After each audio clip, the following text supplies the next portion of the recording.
The human digestive system is very complex and has evolved over millions of years.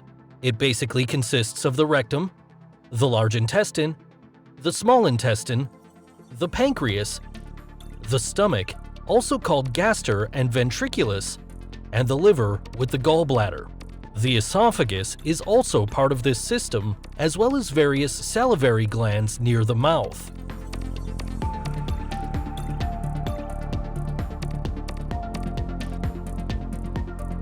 First, the food is broken up in the mouth by the teeth and then mixed with saliva with the help of the salivary glands. Saliva contains a digestive enzyme called amylase that already begins to digest carbohydrates in the mouth. It splits carbohydrates into smaller units.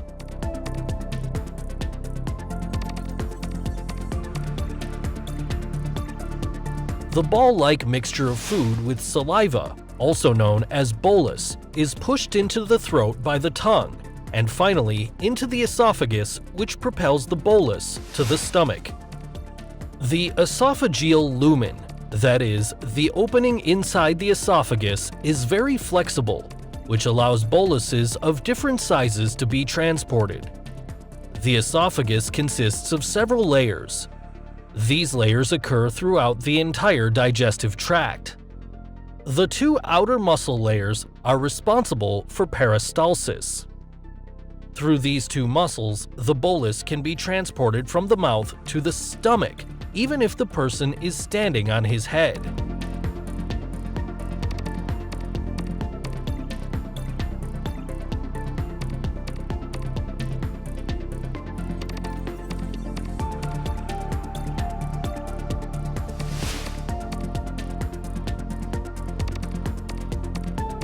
The stomach is often divided into 6 areas.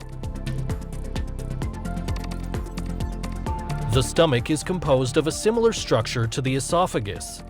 It has a longitudinal muscle layer on the outside. Underneath, we can find circular muscle fibers.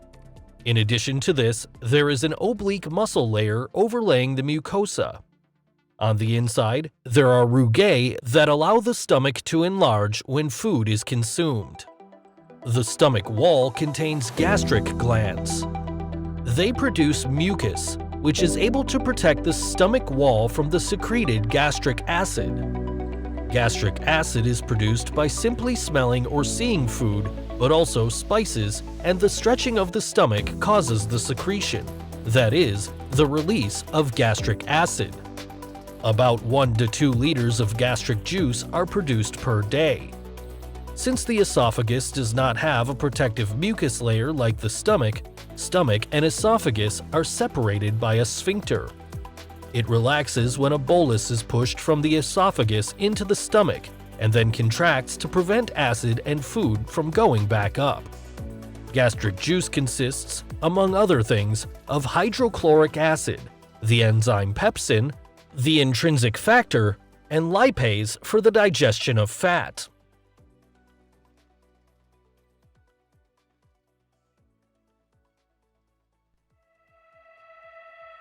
In addition to nutrients, food also contains bacteria that can damage the body.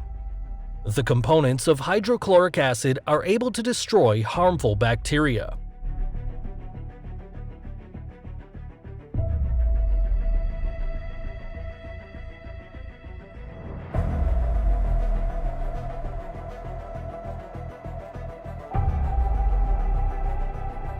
In addition, hydrochloric acid converts pepsinogen, also released by the gastric glands, into pepsin.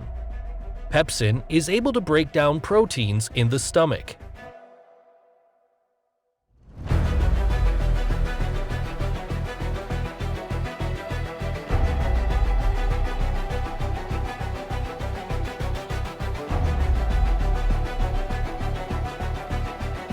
For a vitamin B12 absorption in the small intestine, the intrinsic factor is needed, which is produced by the gastric glands.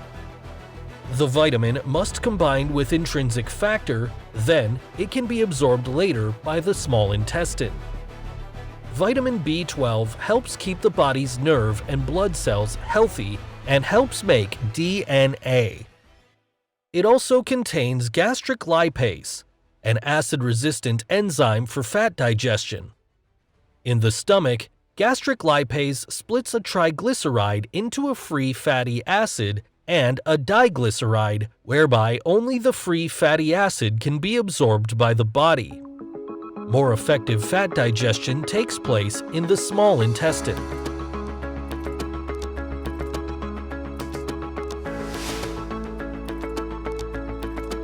Through gastric juice and stomach movements, which take place approximately every 20 seconds, the individual boluses are mixed to a semi-fluid mass of partly digested food, the so-called chyme. The chyme cannot enter the duodenum at first because there is a sphincter at the stomach exit. The pyloric sphincter resembles the esophageal sphincter. The pyloric sphincter opens only a few millimeters, so that larger pieces remain inside the stomach. In the first section of the small intestine, the duodenum, bile, and pancreatic secretions are mixed with the chyme via the ampulla of Vater. Pancreatic juice contains numerous digestive proenzymes and enzymes. In order for these to do their job, a higher pH value than that in the stomach is necessary. For this reason, pancreatic juice contains sodium hydrogen carbonate. Hydrogen carbonate is able to neutralize the acid in the chyme and thus produce the optimum pH value of 7 or 8.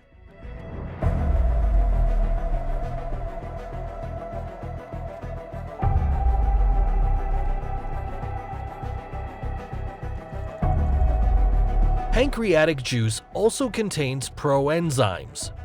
It is only through enterokinase, released by the duodenum wall, that the proenzyme trypsinogen becomes trypsin, which can split proteins and activate other trypsinogens. We also find alpha amylase, which we had already found in the mouth. It now does the rest regarding the splitting of carbohydrates, which it converts into maltose and isomaltose.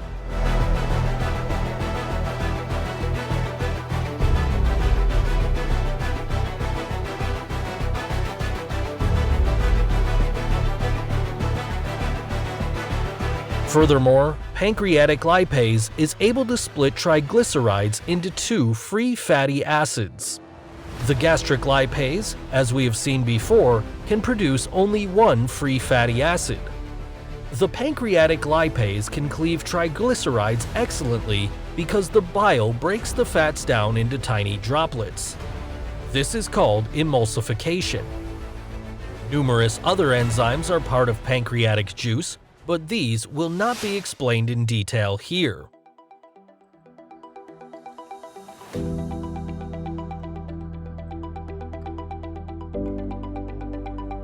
Bile is produced by the liver cells and transported to the gallbladder.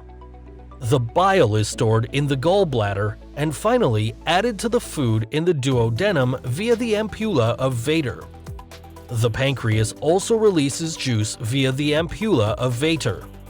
The small intestine consists of three sections: duodenum, jejunum, and ileum. The ileum continues into the large intestine in the right lower abdomen. The duodenum and the jejunum have circular folds to increase the contact surface with the food. These circular folds extend about 1 centimeter into the lumen of the small intestine. These folds are covered with small finger-like projections called villi. Villi increase the surface considerably. Villi are about 1 millimeter long.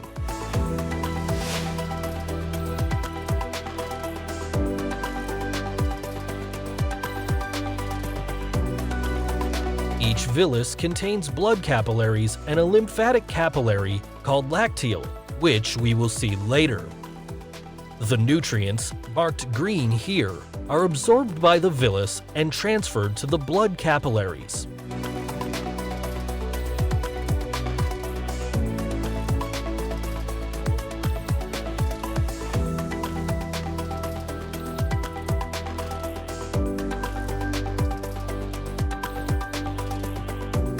Some nutrients, such as glucose, do not require a carrier. They are transported freely in the bloodstream. Other nutrients, such as iron, require transport proteins like transferrin.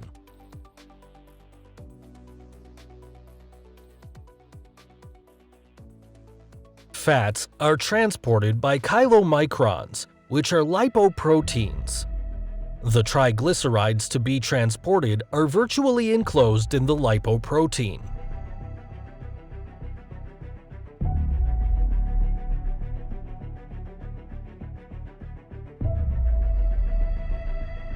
Chylomicrons and triglycerides are then transported through the lacteal of the villus.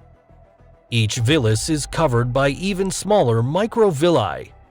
They multiply the intestinal surface considerably. The microvilli absorb nutrients and transport them to the inside.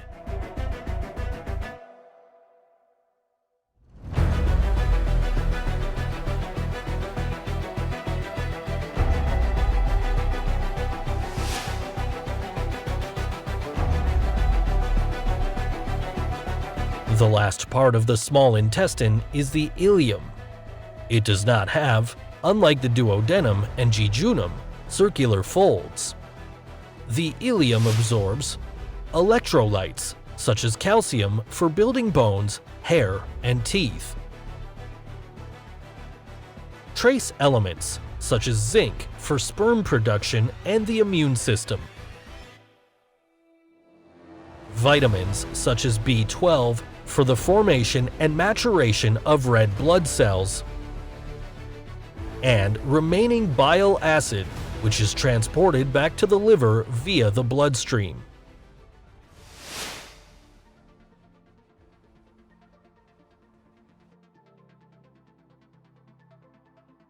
As with the esophagus, the food is transported by peristalsis. In contrast, segmentation contractions serve to mix the chyme, which is shown here in yellow and red, to make it easier to see the mixing process.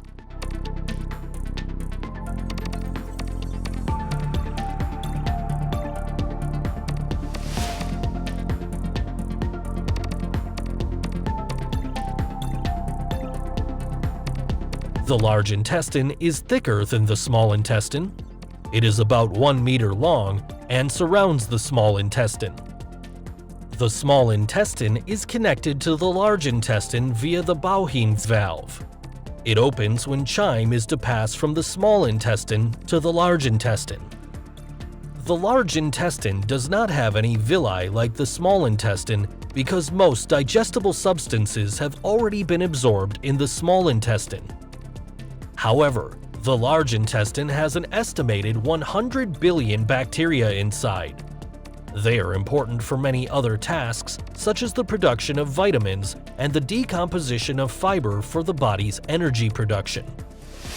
Many of these bacteria are an important part of the immune system by killing harmful germs.